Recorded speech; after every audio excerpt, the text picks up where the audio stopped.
Драма, солзи, жешки преградки. Сето тоа натопено со шампањ.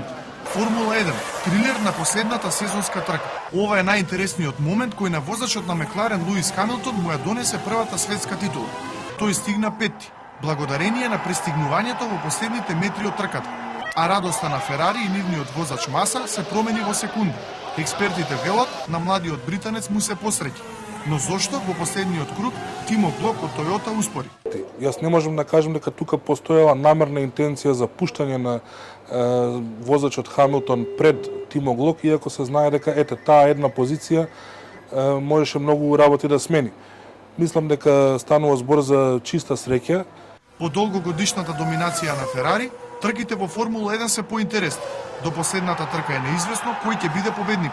Останува тоа дека во ова првенство се беше решено на начин на база на среќа и на малер. Луис Хамилтон стана најмладиот светски шампион во историјата на Формула 1 со само 23 години.